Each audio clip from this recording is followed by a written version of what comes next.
किस विचार में खोई हो देवी?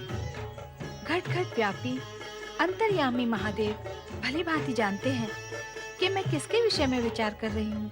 हम जानते हैं कि तुम सती अनुसुईया और उनके पुत्रों के विषय में सोच रही हो। स्वामी, सती अनुसुईया और दत्तात्रेय से अधिक मैं दुर्वासा के विषय में विचार कर रही हूँ कि रुद्रावतार होते हुए भी वे लंबे समय से आपके दर्शन करने क्यों नहीं आए। सुनो देवी, अपने उस उग्र स्वभावी रुद्रावतार से हम कभी यहाँ आने की अपेक्षा रखते भी नहीं। वे अपने ही धुन में खोए भ्रमण करते रहते हैं और जो भी उनसे उचित व्यवहार नहीं करता वो उनके कोप का भाजन बनकर उनसे श्राप का उपहार पाता है। श्राप तो दुख और पीड़ा का कारण होता है स्वामी, आप इसे उपहार क्यों कह रहे हैं? दुर्वासा का शाप उपहार ही होता है देवी। ठीक उसी प्रकार जिस प्रकार अस्वस्थ बालक के मुंह में डाली गई कटु औषधि माता का उपहार ही होता है। दुर्वासा का शाप तत्काल दुखदायी होते हुए भी शापित व्यक्ति के लिए अंत में कल्याणकारी ही सिद्ध होता है। इसीलिए तुम्हें दुर्वासा के शाप के विषय में अधिक चिंता करने की आवश्यकता नहीं है। आपने स्थिति स्पष्ट कर दी तो अब मैं निश्चिंत हो गई हूँ स्वामी।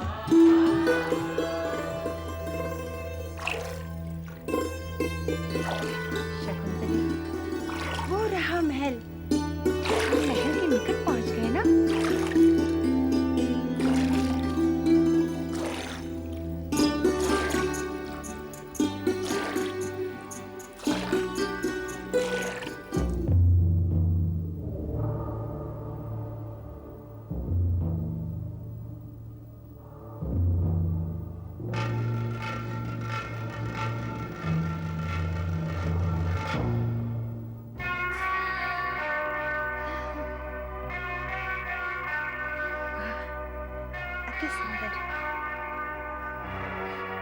ठहरो, कौन हो तुम?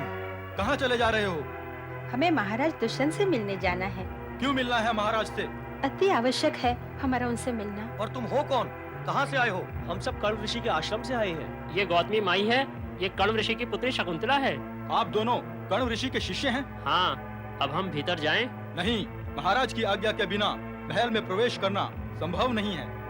कैसे प्राप्त होगी महाराज की आज्ञा? आप सभी यहीं प्रतीक्षा कीजिए, हम जाकर महाराज से निवेदन करते हैं। चलो।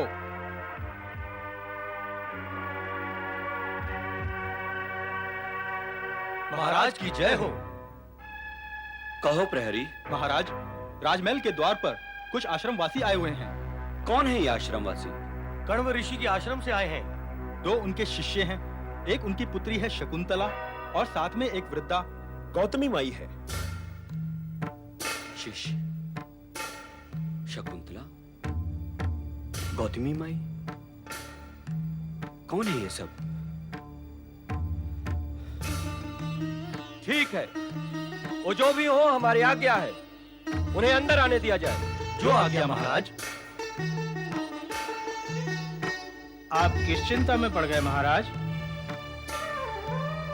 सोचते हैं कि आश्रमवासी अचानक हमसे भेंट करने कैसे चले आए।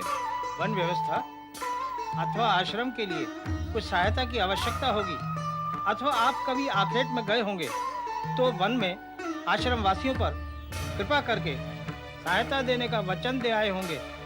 संभव है उसी उद्देश्य से आए हों। नहीं पुरोहित जी, नहीं, हमने कभी किसी को ऐसा कोई वचन नहीं दिया और न ही हम किसी गौतमी और शकुंतला को जानते। महाराज की जय हो।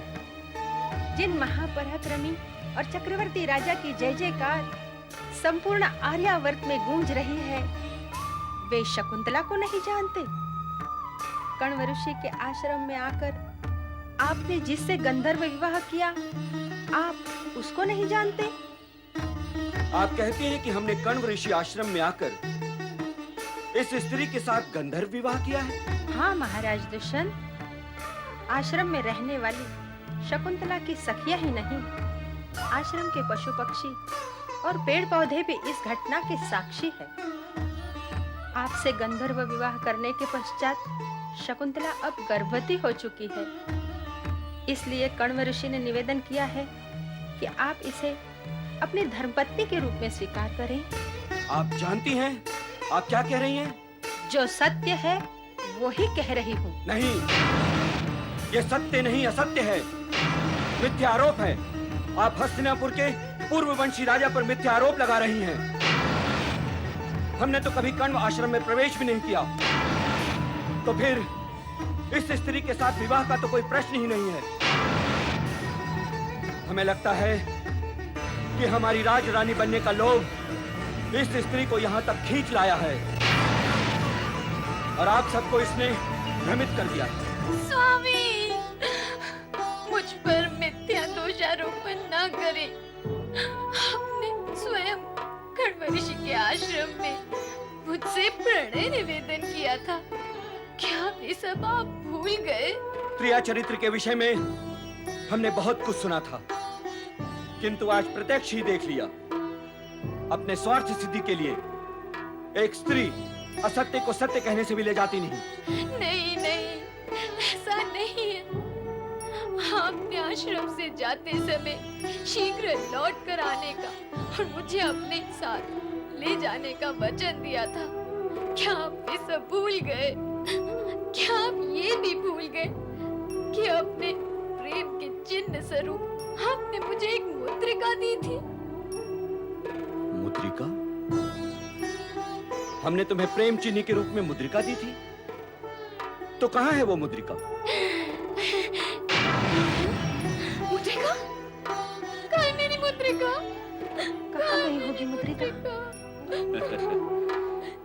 कण्व ऋषि आश्रम में रहने का ढोंग करने वाली प्रवंचिका, तेरे नाट्य की कथा काल्पनिक है, जिसमें कोई पात्र ही नहीं। जिस मुद्रिका की तुम चर्चा कर रही हो, उसका तो कोई अस्तित्व ही नहीं। हम अपने राज्यसभा में किसी स्त्री का अपमान नहीं करना चाहते, इसीलिए कटु शब्दों का प्रयोग ना करते हुए इतना ही कहेंगे कि तुम यहां से उसी मार्ग से लौट जाओ जिस मार्ग से आई थी। तुम गर्भवती हो, इसीलिए हम राज्य की ओर से तुम्हें आश्रय देने तथा प्रसूति की सुविधा देने का प्रबंध कर सकते हैं। राजपुरोहित जी, आप प्रसूति तक इस स्त्री की व्यवस्था का दायित्व संभालें। जैसी आपकी आज्ञा महाराज। शकुंतले, नहीं।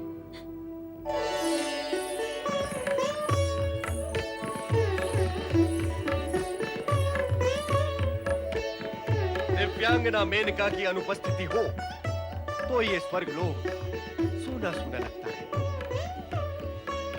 क्यों देवी शची? हाँ, और आज मेनका की उपस्थिति से ऐसा लगता है कि स्वर्ग में हर्षोल्लास का वातावरण जाग उठा है। नारायण नारायण। देवर्षि आप? चकित होने की कोई आवश्यकता नहीं है देवराज। मैं स्वर्गलोक में आया अवश्य हूँ, किंतु आपके पास नहीं। अर्थात? मैं कठोर और पाषाण हृदय माता के पास आया हूँ, उसकी सोई हुई चेतना जगाने के लिए। देवर्षि, आपका आशय अभी भी स्पष्ट नहीं है। हो जाएगा देवराज, आप धैर्य रखें। दिव्यांगना अनश्वर मेनका, मैं तुमसे प्रश्न कर रहा हूं। जब तुम पृथ्वी पर गई थी तो अपनी अनश्वरता से उत्पन्न नश्वर चिन्ह वहां क्यों छोड़कर आ गई? मातृत्व जो संपूर्ण जगत में अमृत का सार है, उसे अपमानित करने का अपराध क्यों कर डाला तुमने? तुम्हारा मानस यदि मातृत्व के भार को नहीं उठा सकता था, तो फिर उसे स्पर्श करने की आवश्यकता भी क्या थी मेनका? मातृत्व और वत्सलता को यदि तुम्हारी चेतना कक्ष में प्रवेश वर्जित था, तो फिर पृथ्वी पर जाकर भोग की प्रवृत्ति को जागृत करने का कष्ट क्यों किया तुमने? यदि तुम्हें धरती से ऊपर ही रहना था और धरती की भांति जन्म देकर अपनी ही उत्पत्ति को अपने ही वक्ष से लगाने में यदि तुम्हें संकोच था मेनका, तो फिर तुमने जन्म ही क्यों दिया उस मानव शरीर को जो तुम्हारे दोष, निर्दोष होकर भी श्राप की पीड़ा की भांति भुगत रही है। मेनका, तुमने अपने जीवन और यौन को अक्षय रखने के प्रयत्न में अपनी ही पुत्री को क्षय के अंधकार में खाई में क्यों ढकेल दिया? बताओ मेनका, तुम्हारे पास क्या इसका कोई उत्तर है? मेरी विवशता को समझिए देवर्षि।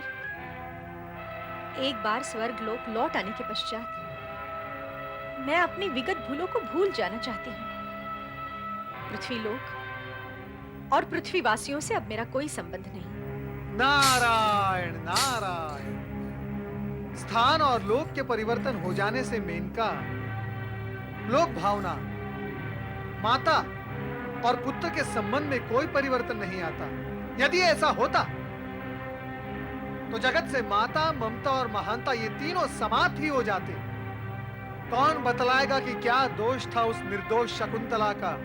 तुम तो चली आई उसे धरती पर छोड़कर, किंतु तुम्हारे जाते ही दुर्भाग्य के क्रूर पंजों ने उसे अपने पाश में दबोच लिया। नवजात शिशु हिंसक पशुओं के बीच घनघोर वन में नितांत अकेला मातृत्व की आशा में अपने हाथ पांव फेंकता रो रो कर करुणा का कल्पांत करता रहा। कल्याण करे विधाता उस कण्व ऋषि का, जिन्होंने समय पर वहां पहुंचकर उस नवजात बालिका को शरण दी। तत्पश्चात उसे अपने आश्रम में ले जाकर अपनी पुत्री की भांति उसका लालन पालन किया। सयानी हुई तो राजा दुष्यंत वहां पहुंचे, उस पर मोहित होकर अपने प्रेम का निवेदन करने गंधर्व विवाह भी कर डाला। राजा दुष्यंत तो चले गए, परंतु उनके जाने के पश्चात उनकी मधुर स्मृतियों में खोई शकुंतला की झोली में आ गिरा ऋषि दुर्वासा का श्राप।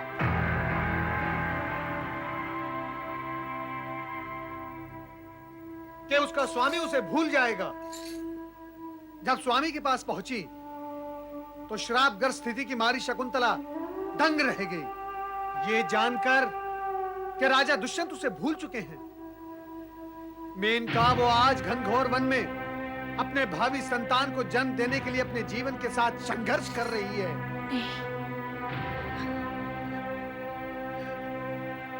शकुंतले!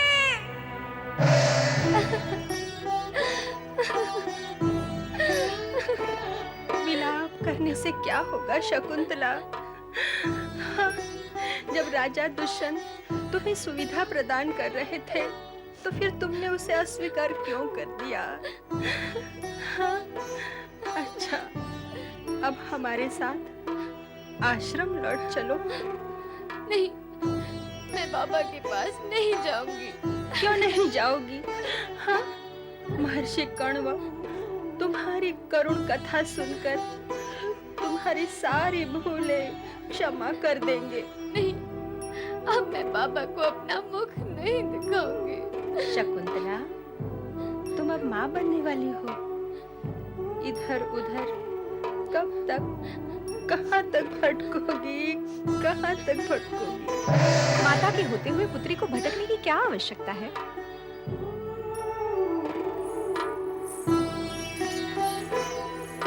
चलो शकुंतला मेरे साथ, मैं तुम्हें सुरक्षित स्थान पर पहुंचाने आई हूँ। मैं अपनी भूल का प्रायश्चित करने आई हूँ पुत्री। चलो मेरे साथ, मैं तुम्हारी माता हूँ, मेनका।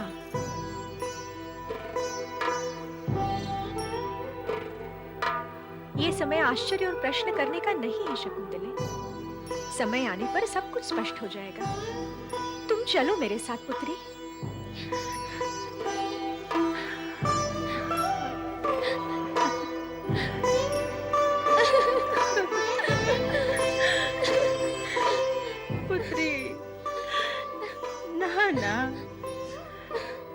महाराजा दुष्यंत के आश्रय में जाना तुझे स्वीकार नहीं था। बाबा के आश्रम में आना भी स्वीकार नहीं है। अब तो तेरा हित इसी में है कि तू अपने माँ के साथ लौट जा बेटा। बाबा को जाकर कहना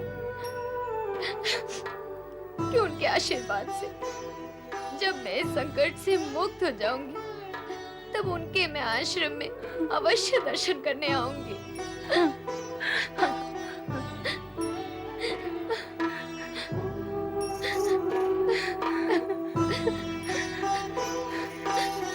चलो पुत्री, चलो मेरे साथ।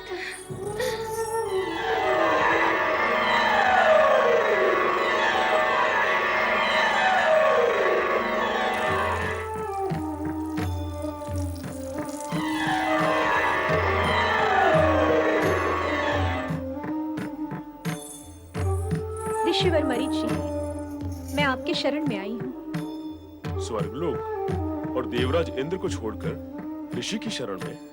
हाँ ऋषिवर, अपनी पुत्री शकुंतला के लिए। ये विपदा की मारी है तथा गर्भवती भी है। इसके पति महाराज दुष्यंत ने इसके साथ अन्याय किया है, अथवा ये कहें कि दुर्भाग्य प्रबल है।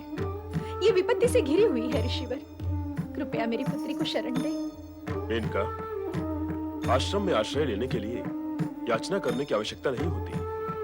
विपत्तिग्रस्त प्राणियों की सहायता करना आश्रम वासियों का कर्तव्य ही नहीं, परम धर्म होता है। तुम्हारी पुत्री शकुंतला एक महान पुत्र की माता बनेगी मेनका। मेनका, उस महान पुत्र के आगमन के साथ ही इसकी सारी विपदाओं का अंत हो जाएगा। आपको कोटि कोटि धन्यवाद ऋषिवर। शकुंतले, पुत्री, अब तुम निर्भय होकर यहाँ रहो। महाराज की जय हो। कहो प्रधान, आज किसे बंदी बना लाए हो? महाराज, ये एक मछुआरा है। इसने मुद्रिका की चोरी की है, किंतु ये मुद्रिका इसने कहां से चुराई ये बता नहीं रहा है। इस बहुमूल्य मुद्रिका को ये बेचने का प्रयास कर रहा था, तो मैंने इसे पकड़ लिया। क्यों नागरिक, प्रधान जी सत्य कह रहे हैं? नहीं महाराज, नहीं, ये सत्य नहीं है, तनिक भी सत्य नहीं। मैं चोर नहीं हूं महाराज, मैं चोर नहीं हूं। मैं तो केवल एक मछुआरा हूं जो मछली पकड़कर उसे बेचकर अपना निर्वाह करता हूं महाराज। तो फिर इतनी बहुमूल्य मुद्रिका तुम्हें कहां से प्राप्त हुई? मछली के उधर से महाराज। मैं शपथ पूर्वक कहता हूं कि ये मुद्रिका मैंने कहीं से चुराई नहीं। मछली का उधर काटने पर मुझे ये मुद्रिका प्राप्त हुई महाराज। मछली ने इसे निगल लिया होगा महाराज। हाँ। प्रधान जी। जी महाराज। तनिक मुद्रिका तो दिखाइए। ये लीजिए महाराज।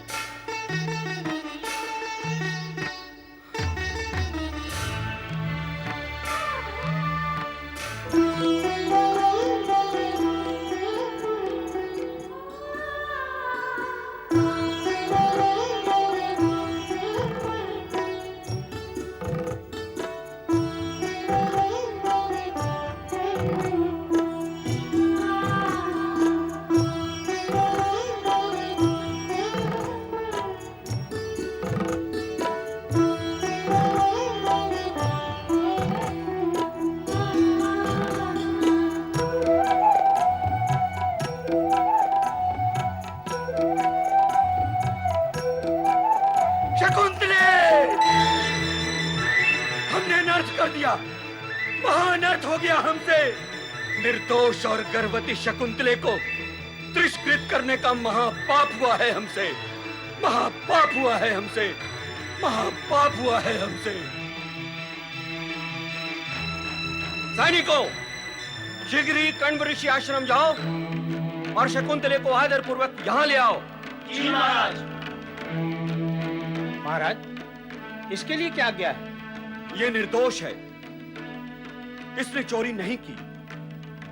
इसने तो हम पर उपकार किया है। इसने तो शकुंतले की स्मृति को लौटाने में हमारी सहायता की है। प्रधान जी। जी महाराज। इसे उचित पुरस्कार देकर सम्मान सहित विदा करो। जो आज्ञा महाराज। प्रणाम महाराज। आइए आप मेरे साथ। प्रणाम। शकुंतले,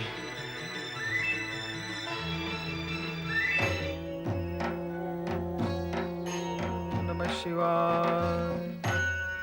हे भोलेनाथ, नारद का प्रणाम स्वीकार करें। नारद, वर्षों पश्चात तुम्हें कैलाश में देखकर हमें हर्ष भी हो रहा है और आश्चर्य भी। प्रभु, मैं तो आपके अनेक बार दर्शन करके लौट गया, परंतु आपकी ये दीर्घ समाधि समाप्ति नहीं होती। आज आपकी कृपा दृष्टि प्राप्त हुई है। तुम्हारे मन में उभर रहे प्रश्न को हम समझ रहे हैं नारद। तुम्हारे मन में मेनका और विश्वामित्र की पुत्री शकुंतला के प्रति जिज्ञासा उत्पन्न हो रही है। हाँ प्रभु, शकुंतला को दुर्वासा के श्राप से मुक्ति कब प्राप्त होगी? शकुंतला के विरह व्यथा का शीघ्र ही अंत होगा नारद। उसका पुत्र कुमार अवस्था प्राप्त कर चुका है। अब जैसे ही हस्तिनापुर नरेश दुष्यंत देवअसुर संग्राम से विजय होकर लौटेंगे, तभी शकुंतला के सौभाग्य का सूर्य उदित होगा। नारायण नारायण। हे भोलेनाथ, धन्य है आप और आपकी लीला धन्य है।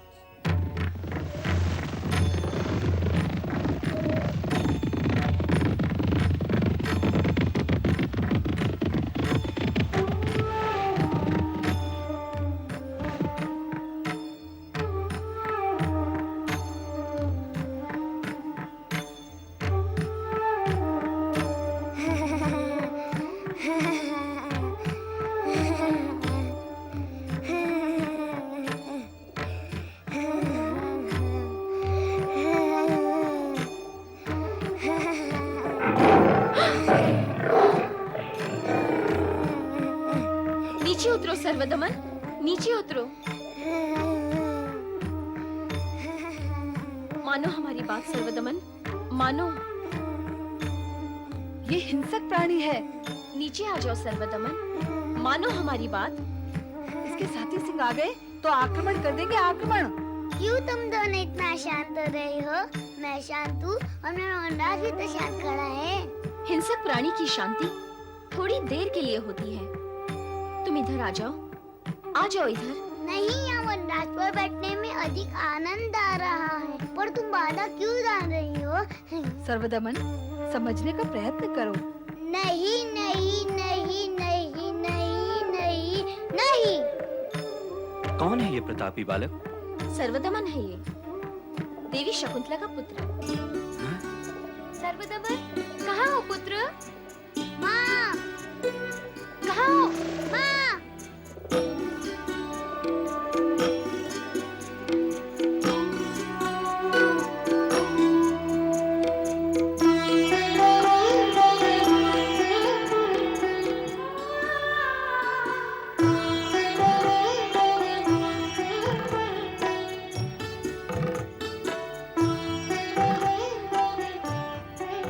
मुझे क्षमा करो देवी शकुंतले, मैं अपनी भूल का प्रायश्चित आज तक कर रहा हूँ। कहो शकुंतले कि तुमने मुझे क्षमा किया। पुत्र, अपने पिताश्री को प्रणाम करो। प्रणाम पिताश्री। तुम्हारी परीक्षा अब समाप्त हुई शकुंतला। विधि के विधान के अनुसार तुम्हें ये कष्ट और वियोग तो भुगतना ही था। हमारा शाप तो निमित्त मात्र था। ये भी तो सत्य है महर्षि दुर्वासा कि वियोग के कष्ट के पश्चात मिलन का आनंद कई गुना बढ़ जाता है। आज से तुम्हारा पुत्र सर्वदमन भरत के नाम से प्रसिद्ध होगा तथा ये आर्याव्रत का चक्रवर्ती सम्राट बनेगा।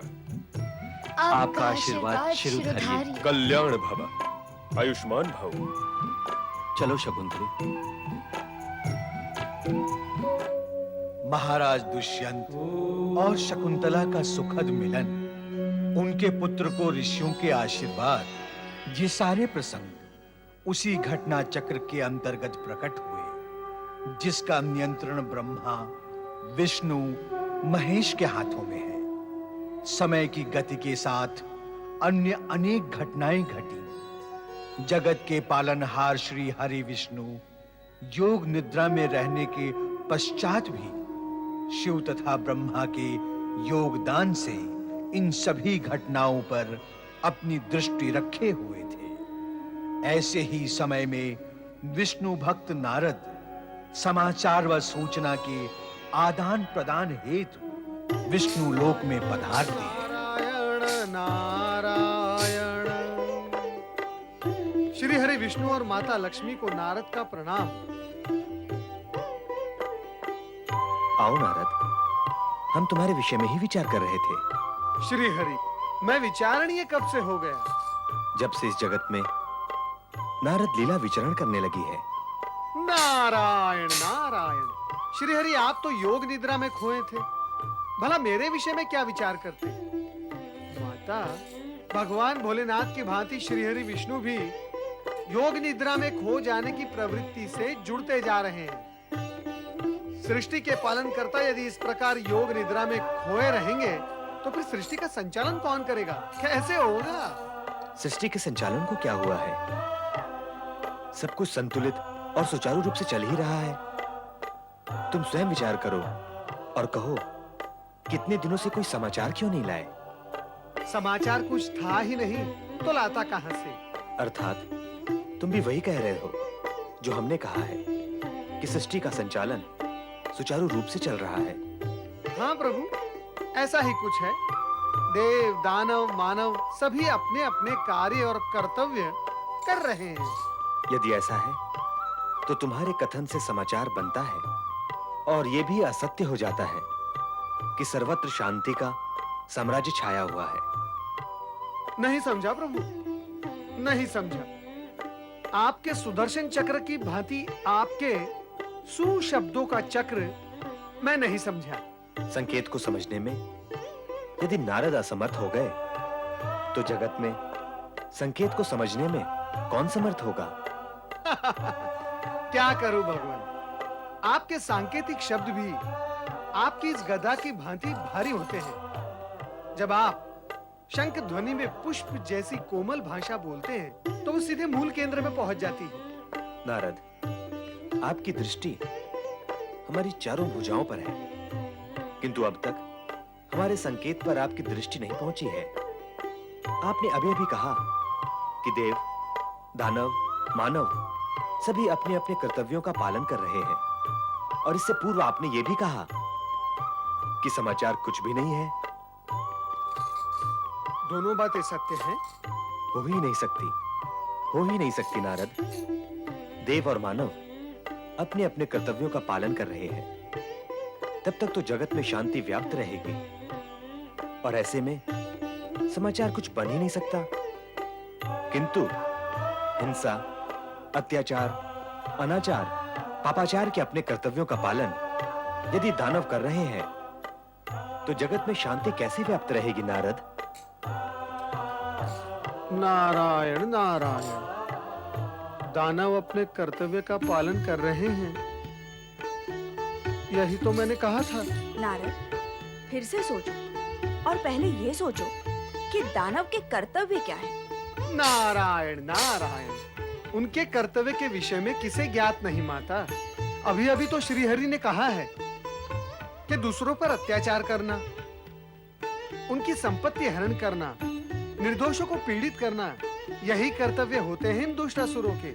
और वो अपने ये सारे कर्तव्य पूरे कर रहे हैं। हाँ हाँ, डट कर रहे हैं।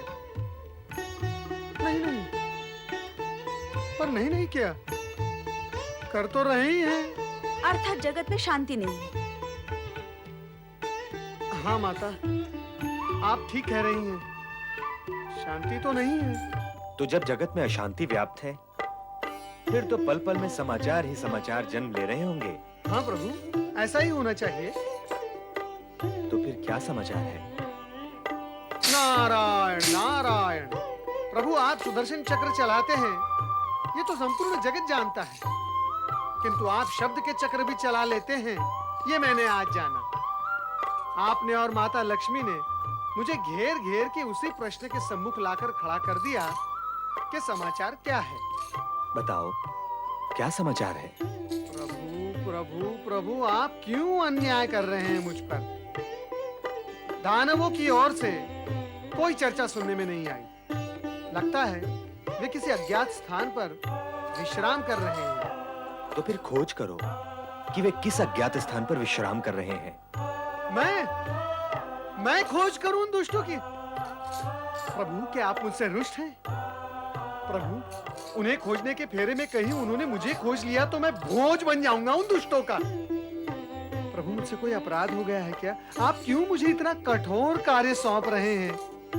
प्रभु, वैसे भी आपको तो उनका वो अज्ञात स्थान ज्ञात है ही, फिर आप ही बता दे कि वो है कहाँ। नहीं नारद, तुम खोजो अथवा ना खोजो, हम तुम्हें नहीं बताएंगे। फिर कैसे ज्ञात होगा कि वे कहाँ हैं और क्या कर रहे हैं? तुम्हें यह ज्ञात अवश्य होगा, कारण उनकी ये शांति क्षणिक है। वे उत्पात अवश्य करेंगे। समय की प्रतीक्षा करो।